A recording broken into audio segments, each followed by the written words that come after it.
All right. G'day. Good morning. Boy, I've just made in time. I've been rushing around doing a whole bunch of stuff. Some of it garage related. We're going to talk about that. Some of it's related to all the other things. I have spent a significant portion of our 4K morning walk this morning complaining about IoT. Let me, before I get off my high horse on that, explain my issue, and then we'll do the sponsors and everything else. We're trying to decide on things like garage doors. So I got all these brochures here. It's part of the Garage Works. And good news, the garage door is smart. Now there's an app for that. And it's a different app to every other app. It's a different one to the awning that we're trying to put in so that we don't get roasted by the sun in the morning. Now, that's smart too. There's an app for that as well. It's a different app. And none of these places know whether or not it works with anything else, other than like, I can integrate with Google Home. I had a very nice guy over yesterday from Clipsal. I feel like Clipsal is an Australian brand. Anyway, they do a whole bunch of electrical stuff. They do all the switches that we have on the walls here. We are moving a circuit board for reasons I'll explain later. And we need to get a different circuit board. So our much loved, much trusted Sparky said we'll get the Clipsal rep out. He's going to show some IoT stuff as well. And he's opened up his big... He's a very, very nice guy too. I'll caveat it with that. He's opened up his briefcase. He's like, here we've got these smart sensors that can tell when a garage is closed or not. And I'm like, that's a reed switch, isn't it? He's like, oh yeah, it's a reed switch. And here we've got a little module that you can connect to the garage door to trigger it to close or open. And I'm like, yeah, it's like that one up there, isn't it? He's like, what's that? It's a Shelly. I said, your reed switch, it's like that one down there. That's an Akera. And he was a very nice guy, but he was just kind of like, oh yeah, like all this stuff. And he said, I don't know if any of it integrates with Home Assist. And he kept saying Home Assist. And I'm like, okay then. I think we'll just leave you to doing the circuit bit, and I will do the IoT bit. Sponsor again this week is Collide. You are going to be seeing a lot more of Collide this year because they are a fantastic sponsor, supporting me greatly to do the things I do and complain about IoT. Collide ensures only secure devices can access your cloud apps. It's device trust tailor-made for Okta. Book a demo today. Now, we spoke about this last week as well, where Collide is doing a lot of things to integrate with your Oktas. Again, Okta, can I say friend of the show? A friend of me. This show's just me. Doing great stuff. I really appreciate Collide's support. Please go and check them out. Every time you go through and look at their things and book a free demo with them, it helps them, which helps me, and everybody's happy. All right, who's here? Wayne, Fritz. Good morning, good evening, everybody. Josh, random internet dude. welcome to the show. Christian is a good evening night. I think from memory, Christian, you were in Norway, weren't you? And Anderson with 2 S's. Sounds Scandinavian. Stephen, Daniel, didn't you have to climb your fence to get into your house when the garage door wouldn't open? Good question. Does anyone else have any different question? Yes. I'm going to talk about door locks and things a little bit later on, and about the whole IoT thing. I do feel that things are getting better. They're getting better in my house. They're getting more stable, more reliable. Now, I thought I'd do something different today. I got sent a box full of stuff. It's in the photo that I attached to this video, and it adorns my desk now. And I'm going to give you some context first. I was wasting time on Facebook the other day, and I saw a video of a Ferrari F40, which in and of itself is always going to be fantastic. And it was a view from behind the car, almost like a drone shot following the car, and it was spitting fire. If you're an EV lover, you're not going to enjoy this. Just tune out for the next few minutes. Spitting fire, and it was noisy, and it was beautiful. And I was like, how do you get that shot? I have seen this shot before. I have seen this angle before, where obviously someone's holding a camera, or there's a camera attached with a tripod or something like this. But like the arm of the tripod is edited out, so it just looks like it's magically following you. And I went onto the Twitter and I said, all right, who knows what this camera is? And a bunch of people said it is Insta360. I was like, okay, cool, right, now I know. At some time in the future, I may go and buy one of those. Anyway, so Insta360 pinged me also on the Twitter and said, would you like us to send you some things? Now, I'm partly explaining this for the sake of transparency, but also to explain my rationale with all this. I've written before about, I think it was effectively like, here's how I choose what to endorse, was the title of the blog post. And it basically boiled down to, when I was getting sent, say, Lenovo stuff, Ubiquiti stuff, I'm surrounded by, they give these things to me. And my view of it is, if they are things that I would, of my own free volition, go out and purchase anyway. I'd bought many Lenovo machines before. I'd bought a whole house full of Ubiquiti stuff before. Hadn't bought the Insta360 camera, but bear with me. If it's things that I would buy and use anyway, I am happy to receive said things, and I will give candid, unadulterated feedback about how I feel about it.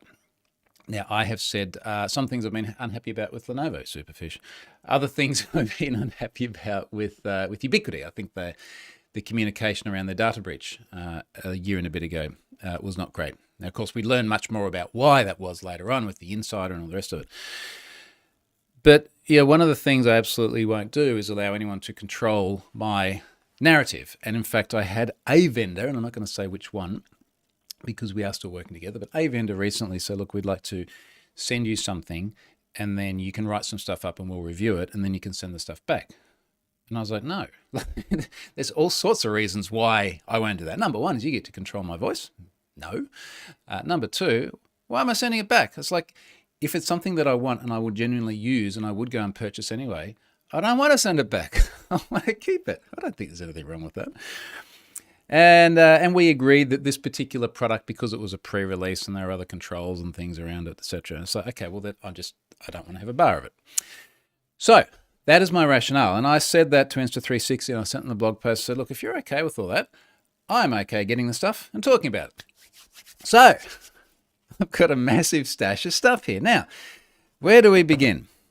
This is the camera that they were using in the video. So this is an Insta360 X3 Pocket 360 cam. Now, I'm going to get the scissors out so we can actually unbox all this stuff. It actually arrived a few days ago, and I was like, oh, cool, a box. Normally it's Charlotte who gets boxes because she orders clothes and stuff for the house, whatever, online. Isn't it nice that I got a box for once? And I've opened it and I saw all this cool stuff, and I spread it all out over the floor here, and I didn't have time to touch it, partly because of all the house stuff. I'm also doing a talk next week in Brisbane, which I had to finish by the close of business yesterday, which I've got done. And I kept walking past and looking at this stuff, and it's like, when am I going to get to play with this? I'll do it in my video, I'll do it live, and then it really will be candid feedback. So this is where it all began, with this camera. So the value proposition of this camera, it's interesting because it seems very sort of within the GoPro space, but different. And I've had GoPros for years. I've used them a lot. Snowboarding, windsurfing, jet ski. Where else do I use them? I think I held one on a wakeboard or a wake surf or something sometime. We all know GoPro. The value proposition with these guys is they're meant to give you a more 360-degree view, as I understand it. And they're also meant to do the magic selfie stick thing. Cool. So here we go. Camera, both sides. Screen, one side. And I think from memory, what's the camera both sides meant to do? It's like you can spin round and see everything. Keeping in mind, I have big hands. Not trying to be funny. I'm 6'5". It is a pretty small little device. It's pretty light. It's got a tripod mount on the bottom. I'm not going to go through and turn it on and do the setup process. What they've got on the side looks like a strap holder here. There's a little door here. What's under the door? USB-C. Thank you for being USB-C and not USB-A. Gee, it'd be nice when all those things that I have USB-C. It looks like it's got a little strap holder. Put that near my face so it focuses properly. Is it a strap holder on both sides? Looks like we've got a power button and a Q button. I'm sure that's like a magic button which does something or other. We've got another couple of buttons on the front. Okay, what is in the box? It's all nice packaging too. It's very kind of, I think it's a compliment to say Apple-esque packaging. It's in here. I assume this is going to be my 1 millionth USB-C cable that I would have had by now. Yes, another USB-C cable. Awesome. I actually like Apple's approach at the moment where they're going, look, we're just not going to ship chargers and stuff because you probably have all of them already. Looks like a little soft case here. Okay, soft case is good. It's like it's almost like a little neoprene case. All right, we might drop that in there, and that's got a little cutout on the side here. I assume for the buttons, probably for the USB-C charger actually, so you can charge it in the case. Let's drop that guy in there. Okay, it's cased up. USB-C. What else is in here? Instructions. Oh, a screen wipe. Again, something I probably have more than enough of. Stickers will go straight to the kids. Good on them. They will be happy with that. That is the main thing. Now, what I was particularly interested in, and now is not the time, soon will be the time, is getting a really cool shot from the back of a car. So what I really wanted to see was the gear to do that. And I sort of said to the person who contacted me, I was like, look, this is what I want to try and do. You know, can you just let me know what's available? Actually, here's another thing before I go there. Another box, lens cap. I just saw Fritz's comment, Troy's unboxing therapy. It is a bit like that because I feel like I've had a hell of a week. I've been up at somewhere between 4 and 5 o'clock every morning, going to about 5 or 6 o'clock every night. In order is a bunch of the house stuff, but preparing presentations, data breachy stuff, all sorts of other things. And I've just been sitting there like looking at all this gear going, I'd like to play with it, but I'm too busy and I have to prioritize things in life. And I was feeling sorry for myself as I unboxed all my 3 free cameras. Now this sounds pretty self-explanatory. This looks like just a cover. What do I call it? Lens cap. Lens cap for the Insta360. Okay, let's rubber cap. What does it look like? On. Actually, you know what I should do? I should put all of the gear here. All right, so here it is. Okay, well, that's exactly what it says it is. So that's handy. You got to protect your things. I probably don't need that box anymore. They can go in the bin. What were there? Sticky lens guards. Sticky lens guards. I don't think I need to unbox that. I think that is going to be exactly what it sounds like it is for lens protection. And in fact, just to get the mundane stuff out of the way while we're here, micro SD card. Actually, genuinely thank you for sending me that 64 gigabyte Microsoft SD card. That is the sort of thing that you can never have too many of because you need one for every single device unless you want to keep changing them all the whole time. Let's go on the fun bit. Suction cap. So, well, I'm opening the suction cap. Let's have a look at the comments here. Wayne says the SSD failed running my Home Assistant. That's when I found out the backup hadn't been working. That's my worst nightmare. It really is. So you know what they always say about backing up is one thing, restoring is another. I have lots of backups. I do save them off Home Assistant as well. Which I'm going to do right now because you've made me paranoid now. But I have not been testing restoring them. And that does worry me a little bit. I should try this sometime. I'm wondering when I'm going to get to the point where I feel that the Raspberry Pi that it is running on is insufficient. And I haven't really hit it yet. I've had to clear some storage in the past, in part by deleting backups. Here was my last backup. 15 hours ago, that's when I did the last update. That was 366 megabytes. Let's download that. Download backup. Now that's core. Now I actually dropped that in a cloud storage location just in case the entire house burns down. Where we have here, on a network backups folder. Backups, Home Assistant. Home Assistant goes in there. It is a big old tar file. We'll drop that in there. Okay, that'll make me happy about that. Now that's Home Assistant Core. And then there's add-ons for like Node-RED. I don't have anything on there. Decons, I probably should be downloading. It's only 0.2 megabytes. We'll pull that down anyway. Who knows? I'd rather have too many backups than not enough. Okay, done with that. Thank you for the reminder there, Wayne. Gordon says, business opportunity. We have the app for all that. Go around and make a consumer-friendly app that talks to all the things, which is what Home Assistant is. Chase Code says, I was looking at getting an orange Pi to run Home Assistant on. Okay. Wayne was impressed how quickly I got things up and running again. I'm using HI on Zigbee radio, which lets you back up the radio settings, which is super nice. Okay. Well, I am hoping I never have to actually find out what it's like to restore under duress, because a lot of stuff would break. Now, actually, speaking of stuff breaking, it's not broken, but as part of all our garage works, I have had to move the server rack with all the Ubiquiti gear away from the patch panel, which we've got Ethernet running to, it's only Cat5, but Ethernet running to every room in the house, usually 2 ports to every room in the house because they massively overcompensated when they did it. And I've had to unplug a bunch of that, move the server out into a different location that's away from all the dust and concrete cutting. And miraculously, just about everything still worked.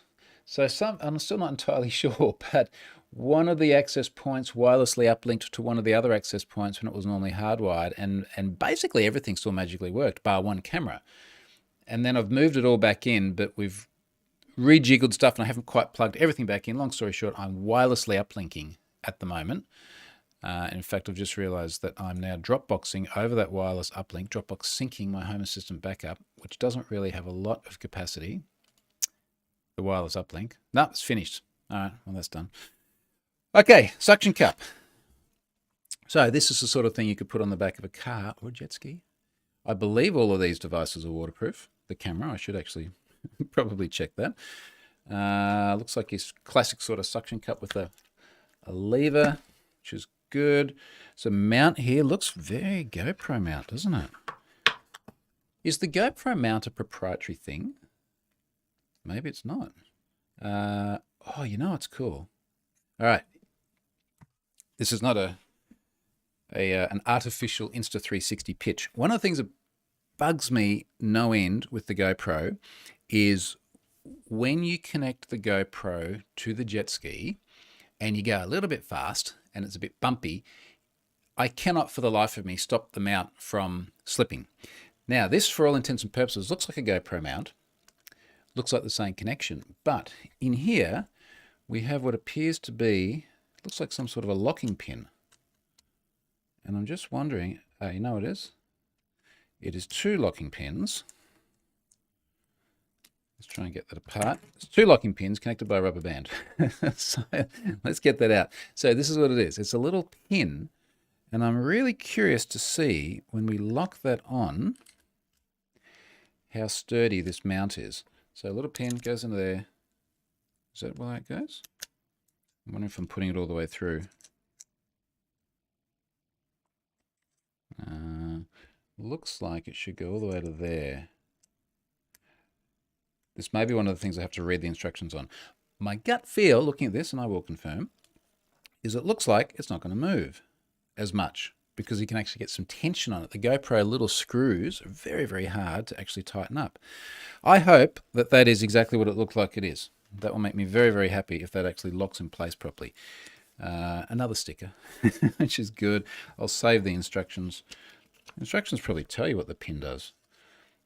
And of course, the instructions are ridiculously small, which is tends to be the way with everything these days. Ubiquiti is the worst. I told you I'd give candid feedback. Every time I open Ubiquiti instructions, it is impossible to read. And it's not just because my eyes are getting old, but I find myself taking a photo of the instructions with my phone and then pinching and zooming so I can read the bloody thing. Comments here. Fritz says, I'm using the Google Drive backup add-on. Yeah, actually, that's I did know that was there. That is a good idea. We should do something like that. Keeps the device clean. So far, I was able to restore. Warmly welcome. Note to self. Thank you very much for that, that comment, Fritz. I literally have a list of things to do, and I'm going to add on there Home Assistant Cloud Backup. I'm not sure if it will be a Google Drive backup or what, but it'll be one of those things. Thank you for reminding me. Stephen, +1, highly recommend the Home Assistant Google Drive backup. Cool. He says his backs up once a week on a Sunday morning. Good plan. Daniel says, you're running air conditioning for garage where your new rack will go. I'm going to talk about cooling because that is, that's an argument about that, but that's an important thing. Wayne says, I found a OneDrive one, which seems to be working okay. All right, sweet. That would probably be my pick of choice. I don't think I need that box anymore. Don't need that box. In fact, while I'm chucking boxes, I can, so long as I save the stickers, I can chuck the one from the camera itself, and we'll just keep the brochures, safety guidelines, probably don't need that. Waterproofing, what you need to know. All right, this is not just me. All right, so look at how small this text is on these brochures. At a guess, I would say most people probably just go online and read this stuff online, which is what I'm going to be doing because I literally can't read the size of the brochure. Go in there. Nothing else under there. Nope. Cool. No, actually, what does the brochure say, or the box? 5.7K 360 capture. Wow. Single lens mode, 720p 360 photo, active HDR, invisible selfie stick. This is what we're getting to. Flow state stabilization. Yeah, and guess what that is? 360 horizon lock. Waterproof to 10 meters. That'll do us. Voice control, AI-powered editing. Ooh. I'm excited about this. I got so much stuff I could play with on this. Actually, I do have to pick up my new wakeboard today. So maybe that will be one of the things to do it with. Now, what else we got in here? Selfie stick, invisible selfie stick. Now, admittedly, I did open this yesterday. I was doing a podcast with someone, and we were talking about this, and he was like, "What is it? Green or something? Like, is it green screen kind of stuff? How does it work?" And I opened it, and no, it is not green. It is black, and not only is it black, it looks really cool. So that's the invisible selfie stick. When I say it looks cool, it's got a nice pattern on the handle. Some nice knurled metal on the end, and a standard, looks like a standard jack for, or a standard camera mount. Not jack, that's not the right word. So, actually has a male on one end and a female on the other end. So I'm assuming, if we start to line all this up, I'm assuming that on this tripod mount, you can do that. And then on the other end, you can put it on the camera. Oh, it extends too. Watch this. Oh, that's really good. All right, this is how big this is. It's like, whoa. Wow. Ah, that is impressive. And then there's a suction cap mount. I'm going to try not to stick it in the ceiling fan, but that'll go there. Oh, that's cool. That's really cool. I'm glad we're actually doing this live, because this is, if you were not here and I opened this up on my own, I would be saying exactly the same thing. That is really cool. I'm kind of impressed with that. Now,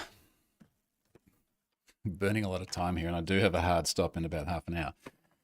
Next one, mini 2-in-1 tripod. They, credit to them, they did deliver. They did deliver, and all of this happened in the space of less than a week or something. If I was to guess, I would say that they are trying very hard to capture an audience that has traditionally been dominated by GoPro. When did I get my first GoPro? At least a decade ago, at least. Okay, so this is the mini tripod. Oh, I can see what's going to happen here. Watch this. Nice. Look at that. Does it go up as well? I don't think it goes up. Oh, it does go up. Watch. Ah, that's cool. So, little desk-mounted tripod, which of course could also double as a handheld job like this.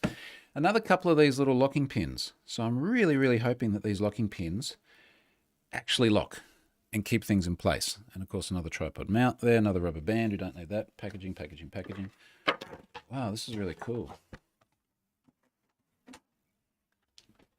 I might have to go to the wake park later on and give this a run. What's in these? Oh, interesting. Right. So my complaint again about the GoPro constantly shuffling. In this little pack, and I noticed there was another little pack before, which has got writing on it, which is very hard to read. Some third-party accessories are small in size and may be loose when utilized. Use gaskets to solve the problem. Gaskets. Gaskets. Why doesn't GoPro do gaskets? So, in fact, this was one of the things that I tried to hack my way around with the GoPro and it never really worked.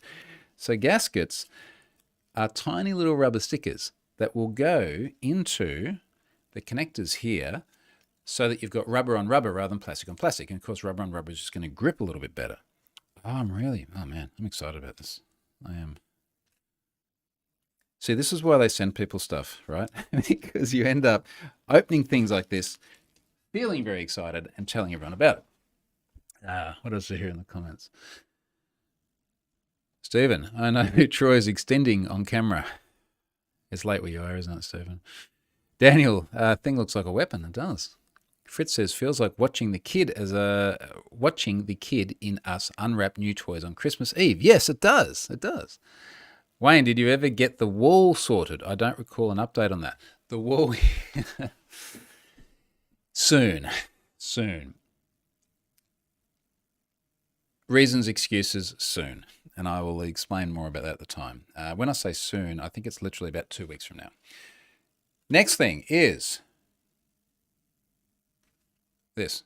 This is Insta360 Car V Bayonet Metal Quick Release Bracket. Wordy. I think what this is, they were explaining to me in the thread that we had going, is something to the effect of being able to mount the camera within the car. So I'm wondering if this is sort of a very sort of flush mount somewhere in the car, so that if you want to do filming in the car, it sits nicely. It's nicely made, I'll give it that. It's very metal-like. Okay, so we've got some 3M, looks like 3M adhesive on this side. So do you need to stick it on somewhere? This moves. That pushes. What happens when that pushes? Not quite sure. Oh, does it slide off? Okay. Right, understanding more now. So this looks like it is a 3M adhesive mount by the look of it. So you could mount it somewhere. Probably won't be sticking this to my paintwork. Camera mount on this end just here. You push this little button and it slides off. And then it looks like there's another one. What does this one do? This one's got feet. Okay, so this one's got feet. So I guess that could mount on one of the other mounts. And then the little camera mount looks like it slides onto there. So as best I can tell, this allows you to mount the camera. I'm just not sure why would you use this one or not this one? I may have to figure that out later on. Nicely made. It's, I mean, you could probably hear it. It's like it's a metal clasp. That's very nice because the feet are magnetic. Watch this, right? So here's little feet. Once it's closed, they don't come out. It's nicely made. It is very nicely made. Clip that goes in there. I'll figure out what that is later on. I might keep the box. Except I can't read it. Multi-compatible, strong and stable. We'll like that, don't we? Last thing, and then we'll go on to other stuff. It's no cyber this week. Insta360 Link, the AI-powered 4K webcam. Now, I was tempted to get this up and running before doing today's video, and then I'd use it in today's video. But evidently that has not happened. Now, I guess I could do it next week. My understanding of this is that it is a webcam on a gimbal that can move and follow you. And when I had a quick look online, it looks like it can do things like if I start drawing a picture for you all, it can sort of focus down and look at the picture. Now I have my Sony, what is it, A6400 something DSLR plugged into an Elgato Cam Link, which is why the picture looks so freaking awesome at the moment. So I'm really keen to see what that looks like. Look, it is on a gimbal. Look at that. Oh, that's neat. How amazing is technology these days? You can fit all of this into this tiny, tiny, tiny little camera. I mean, that is literally like palm of my hand kind of stuff. That is a tiny camera. Okay, what do we got in here? USB-C again, thank you. Nice being USB-C. Let's just peel the wrapper off here. Don't need that. Camera mount on the bottom, but it also flips open so it can hang on your monitor. So I guess I will be able to hang that up there, which would be nice. Be very nice. I bet you I got another USB-C cable in this box, because you can never have too many USB-C cables, apparently. Let's have a look. Okay, I got a USB-C cable. That's there. So thanks, guys. Got another one of those. I've got a USB-C to USB-A adapter. Always handy to have, actually. I did buy a bunch of these off eBay recently. One more will be fine, because on the back of my Lenovo, it's only a couple of years old, Lenovo desktop, it's only USB-A. Brochures, box. More stickers. We'll be keeping those, and then the rest of that box can go. So my commitment to you is I will definitely get this little AI camera going by next week's video. We'll use that. I'm just very keen to see what it looks like. Maybe it will follow me around the room. I don't know. We'll see. I will make an attempt to get this other AI camera going. We'll see what I can do with it. We'll see if I can get that on the wake park today. It's a good excuse to go to the wake park, other than getting my new board. So let's see about that. All right, comments. Steven says, 27 people watching, but only 3 likes. Got to show Troy we're enjoying his tech mass unwrapping. Yeah, where's the likes, man? If no one was watching, I'll do it anyway, because this is kind of fun. And in a more serious tone for a moment, this has been, doing these videos, something that has kept me grounded and consistent over a few years of anything but, which has been good. It's all good now. Don't worry about that. We'll talk more about those issues another time. Fritz, does the cam interface with the barbecue so we can see a time lapse of the rib smoking? Oh, you should see what's on there now. You should see. Where is it? This would be very high tech. We are doing another brisket. So, in fact, I just had a message back from my parents, because I was doing a brisket on the smoker right now. Looks kind of like this. This is as of, 40 minutes ago or something. And I realized how big it was and decided I needed to ask my parents around to help us eat it as well. So photos of that will come later on. 6 likes now, 7 likes now. Christian, thank you. It's like one of those YouTube videos where everyone's like and subscribe and help me monetize my things. You can do whatever the hell you want. All right. Next. So there are other things. Door locks. Now, this is almost like the unboxing IoT weekly update. Finding a door lock, as we're doing all these renos, a connected door lock, is, let's just be honest, it's a pain in the ass. Now, I'll explain my criteria. And in fact, I'll begin by explaining why I want one in the first place, because a bunch of people are like, why would you use IoT to secure your house? I'll give you the practical reasons, then we'll do the pragmatic risk assessment threat actor thing. This morning, great example. We go out for a walk every morning, and we're like, okay, where's the key? We've got to take the key. We normally just take a key for the front door rather than on the kludge of car keys and everything else. We're having trouble finding the key. And then Charlotte's like, did we give it to the housekeeper yesterday? Or did we get it to the Sparky who was around running wires? I was like, where's the key? Don't know where the freaking key is. I would like to no longer have a key. In fact, I'd like to no longer have any keys, including the one that's even sitting on my desk here, because you have to give a key to the electricity. Well, I'll rephrase it. This key says Energex, which is, I think that's the old name for Energy Australia. And you have to have access to the property for the energy company to come and read your meter. Or the meter has to be external to the property, which ours is not. So we have to have a door that's compatible with that key. Or as my Sparky said yesterday, you can call them up and give them a PIN to your property and they can use that. That's great. Okay, so we're starting to get rid of keys. I would like the kids to be able to come home at any time, and either they don't have to carry a key because they'll lose that straight away, or we don't have to be there. I think there are lots of good practical reasons. I would like the ability to know whether the door is locked, excuse me, at night or during the day or whenever, without having to actually go and check it manually. At the moment, I've got an automation where when we go to bed, we've got a magic button. It will tell us if there is anything in the house that needs attention. So for example, you haven't closed the garage door. I'd love it to tell us that a door hasn't been locked. I don't know if I want it to automatically lock the door for us. Good value proposition. Okay, risk stuff. I've found a lot of problems in IoT before, not just as an end user, but as a security person. This would be everything from problems with kids' tracking watches through to problems with connected teddy bears through to, geez, I don't know. It's been a bunch of things. I know that they can have issues. Now, things like the kids' tracking watch, well, the issue there is that someone can pull back data about where your child is. They can relocate your child. They can set themselves as the parent with the phone number that allows them to call the child on their watch. With the connected home, obviously the risk that we have and the thing that we're worried about is we're worried about someone gaining unauthorized access to the property.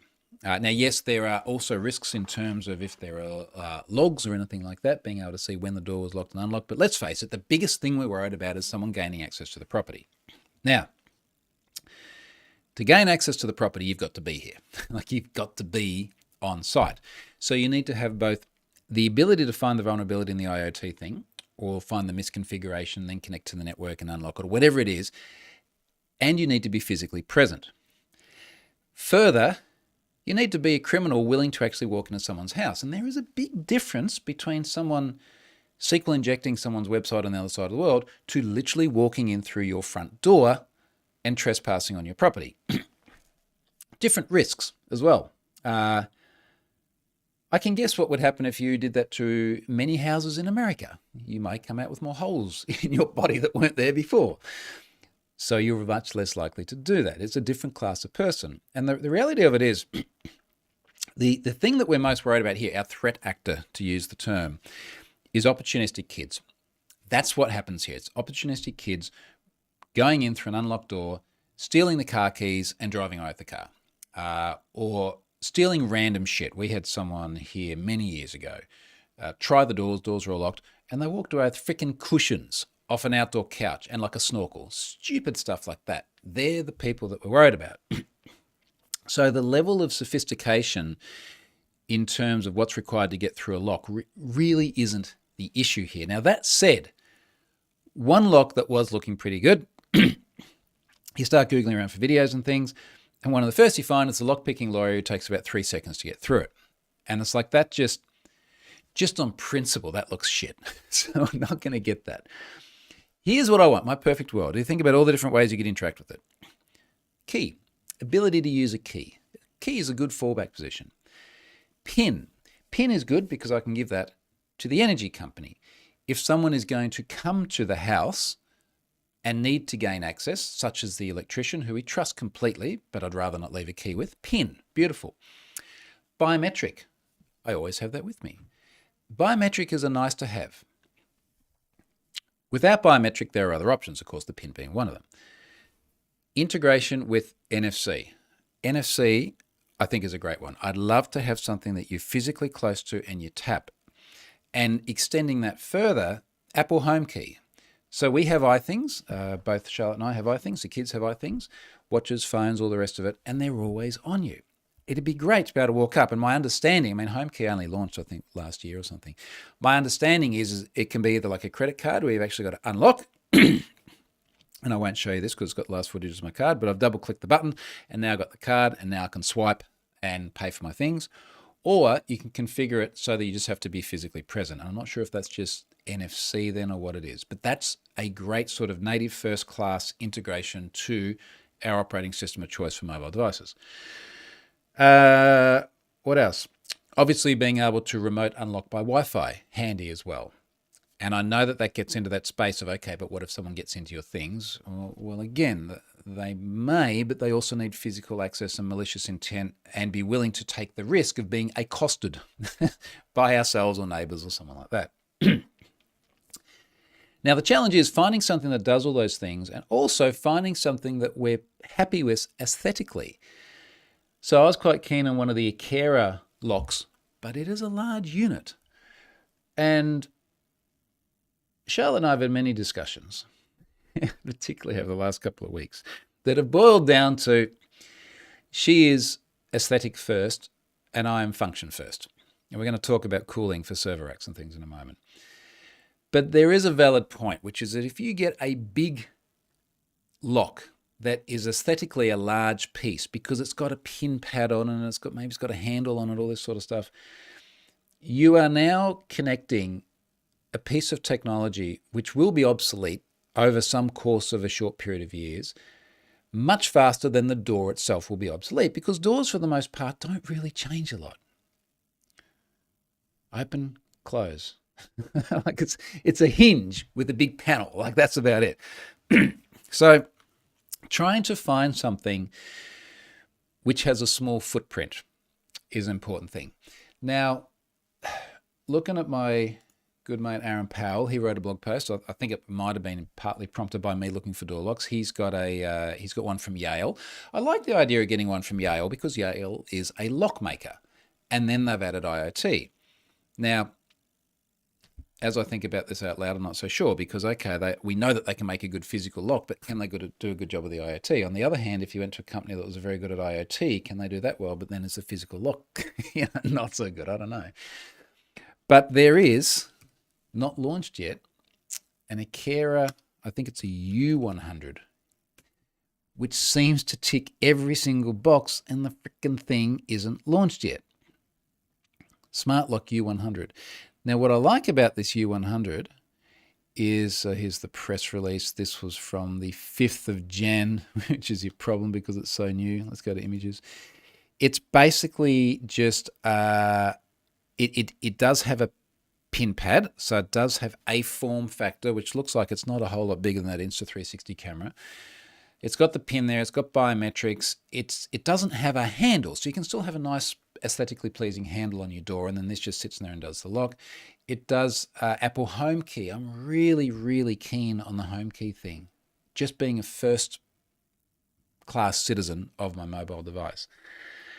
So I think what I need to do is figure out when that's going to come, if we can wait for that, and also just thinking about, can we do something which we can easily upgrade without messing up the door? So if we get something that's, let's say it's the Yale one like Aaron's done, and we get that, and then we roll to the U100 or something later on, of course at a cost, can we do that without messing things up? That's the question. Let's look at the comments here. Stephen, big thanks for letting us watch you live. All right, cool. Random internet dude. What microphone do you use? I have a Rode Broadcaster. If you Google Troy Hunt Ultimate Home Office, it's all detailed in there. But it is a Rode Broadcaster on a Rode boom mic, which I think is pretty good. Wayne says, showing keys online, not good. Well, several things. First of all, if you can successfully copy that, good on you. Good work. Second of all, you've then got to have the willingness to come to our house and break in. Thirdly, we've literally just ripped this lock off the gate. So it doesn't matter. You have to climb the fence like I do when the IoT doesn't work. Stephen, not using smart meters yet. Okay, good question. Although sore subject to me is mine is faulty when paired with Powerwall and reads phantom power usage. So this is one of the things we've been discussing and one of the reasons the Clipcell rep was out yesterday. I think what we're going to do here is we're going to leave enough DIN rails in the switch cabinet to be able to put Shelly IoT power meters. Now, we're having a look at some of them yesterday with the Sparky, and I think that's the right way to go. I've already got a bunch of Shelly stuff here. I really love the brand. I think they do a good job.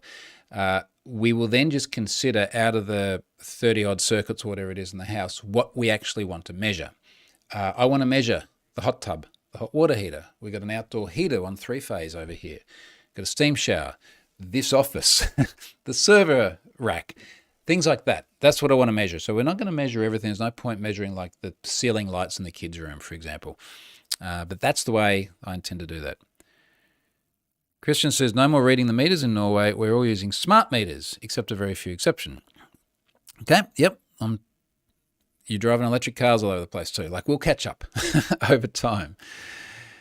He also says, if the lock-picking lawyer uses more than 15 seconds to pick a lock, is it a lock he recommends? Good question.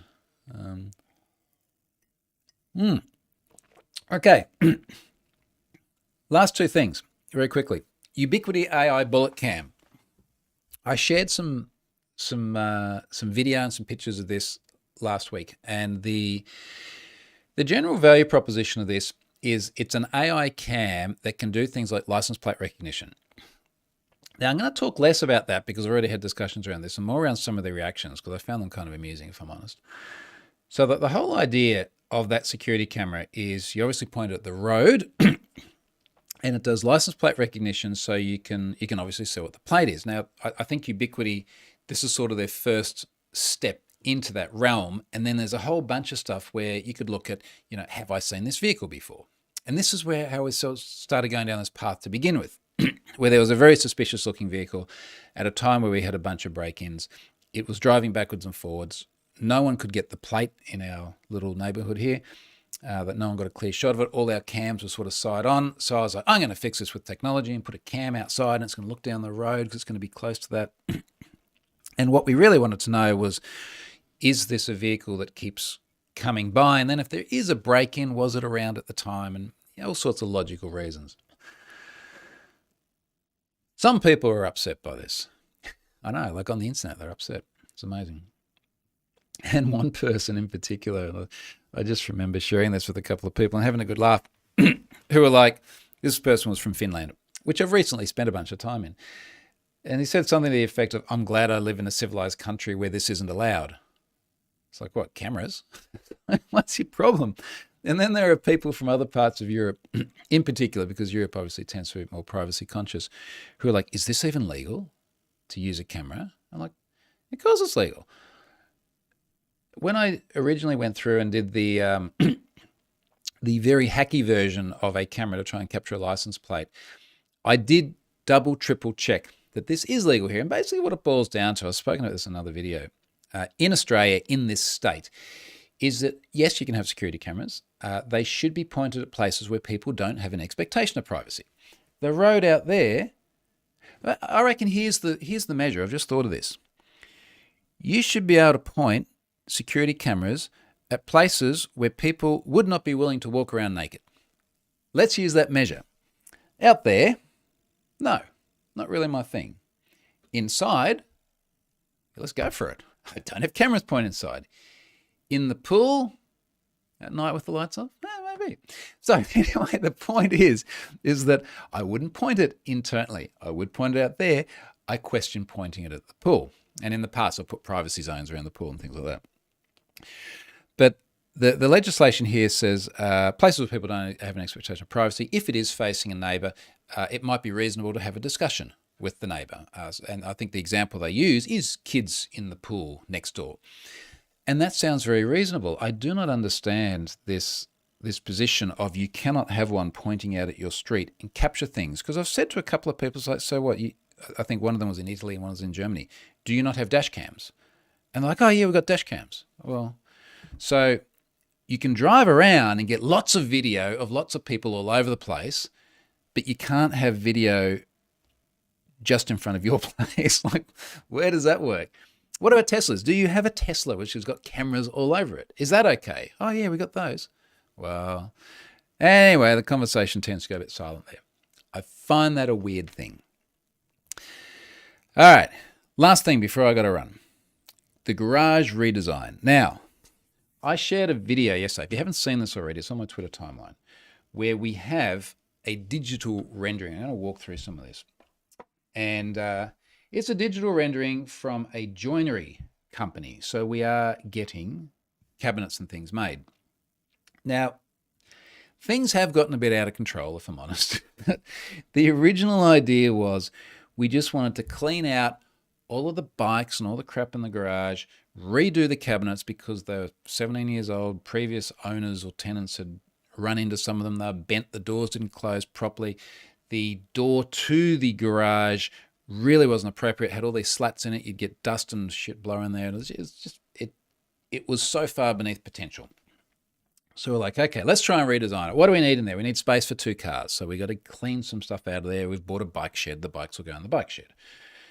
There'll be a camera pointed at the bike shed. It's on our property. No expectation of privacy from other people. The server rack has to go in there. So we've got to make sure there's room for that. We've got a beer fridge and a wine fridge and stuff like that. And then as we started going through this, because we're still doing the kitchen at the same time, and the joinery company was like, yeah, we can do garage too. So they've rendered up this video, which is, I shared it on Twitter. I did put James Bond theme music to it because it kind of feels cool. And when my parents saw it, they said, it feels a bit like a casino, which is not the plan. I think they said that mostly because of the lights on the ceiling. But I've shared before, as we've been doing all our research, things like hexagonal lights on the ceiling, which they just look cool. And what we're trying to do here, and a lot of this will change. I think the basic layout where there's like fridges at the end because there's room to open the doors where they don't hit cars, we're sort of going like, let's do like a whiskey bar, gin bar kind of style on the side. And then the server cabinet goes under a set of stairs. So the basic layout's going to be right. The basic feel of it in terms of it being a darker area but with this cool lighting on the roof, I think is going to be consistent. One of the challenges has been for a rack. I keep saying server cabinet, but what's in there? A bunch of Ubiquiti gear, Unify Dream Machine Pro, Unify NVR to do all the video recording, a full rack width switch, a rack-mounted UPS, a couple of Synology, in fact, one Synology rack-mounted drive, a couple of desktop-mounted drives just sitting in the rack, a little one DIN unit, one RU, one rack unit enclosure for Raspberry Pis, because I've got the Pi hole in there and I've got Home Assistant there. So it's not creating crazy amounts of heat, but as I've tried to explain to Charlotte, and this is where we clash a little bit with the form versus function stuff, it needs to suck cold air in and vent hot air out. It needs to get the cold air from somewhere, and then the hot air needs to go somewhere. And what I think we've pretty much settled on here is that the front faces out into the garage. I think it looks cool because it's got some blinky lights and stuff. She's less convinced, but compromise. That'll pull cold air in, and then it's got fans on the top that do only come on when it gets to a certain temp. That's all done by Home Assistant. It's going to blow hot air up, and then the hot air is going to go up under the stairs, which sort of go, it's not 45 degrees, but it's a slope up. And then I'm going to vent them out the side. So I'm actually going to have a vent with a bunch of extractor fans, possibly the same ones that are in the server rack. So that'll suck as well, and it will suck the air out and it will blow it up to the top, more towards this bar area is. So that's the working plan at the moment. Now, our garage has been totally stripped. We've got bare concrete floors everywhere. Next week, all the plastic gets stripped off because the Sparkies need to do work on it. And then we'll get it epoxied. We'll get the cabinets and things in, the painting, the lights. It will look freaking awesome. It'll be more like a cool room than a garage. So that's the goal. That's the goal. I can see the vision coming. All right. Now, Brendan says, before you run, Troy, is an Apple Watch truly worth it to you? Tempted to pick one up today. To me, yes, it is. I live and breathe by this. It's everything from all my notifications and things. I don't have to have my phone with me when I go out. Sometimes I've got cellular. Every time I do any exercise, I capture it on here. The big screen I really like. Paying for stuff. Big thing, paying for stuff. Yeah, I love it. I think it's great. Your mileage may vary.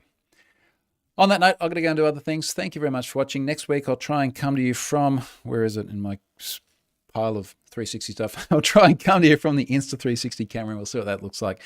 And I'm going to make an effort to get out on the wake park today and see if I can capture some video with this cam as well. Cheers, folks. We shall see you next